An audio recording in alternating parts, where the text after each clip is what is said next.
When you had that third failure in a row, did you think, I need to pack this in? Never. Why not? I don't ever give up. I mean, I'd have to be dead or completely incapacitated.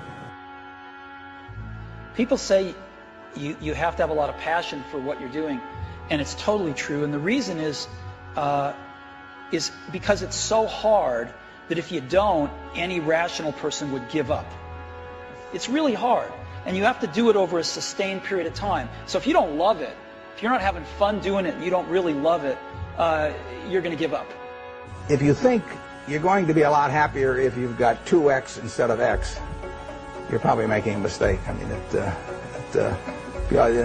you ought to find something you like that works with that, and you'll get in trouble if you think that making 10x or 20x is the answer to everything in life, because then you will do things like borrow money when you shouldn't, or maybe cut corners on things that your employer wants you to cut corners on. Or it just doesn't make any sense. You won't like it when you look back on it. If you're going to start a company, it takes so much energy that it better overcome your feeling of risk. You're going to run across a lot of rejection. I say this time in and time out. Be prepared for the rejection, no matter how bad it is. Don't let it overcome you or influence you. Keep on going towards what you want to do, no matter what. No matter whether your bills are paid, not paid, someone says no 1,000 times.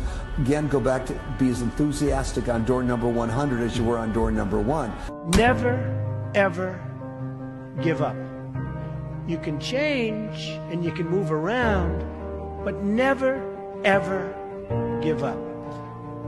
I know people that are very smart. They went to the Wharton School of Finance with me. I know other people that aren't as smart, and those people are the top people in industry today, and they just were tougher. They didn't give up.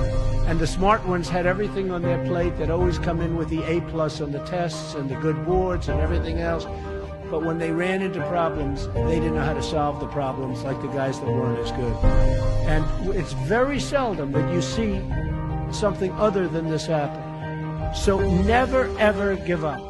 I feel so strongly that the reason I'm here is I dreamed big dreams. I dreamed the kind of dreams that other people said would not be possible.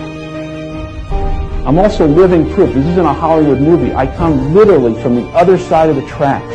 If you saw where I grew up, and we took a picture of it, the neighborhood, the setting, you'd say it's impossible that someone could come from there and get here.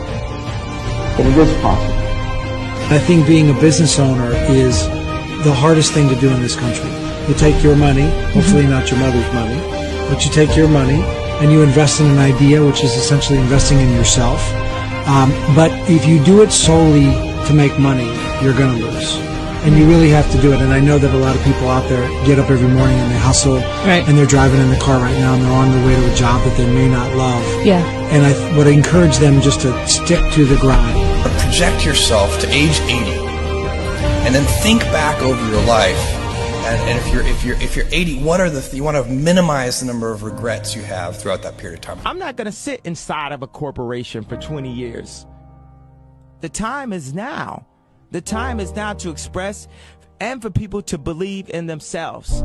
The time is now for it to be okay to be great.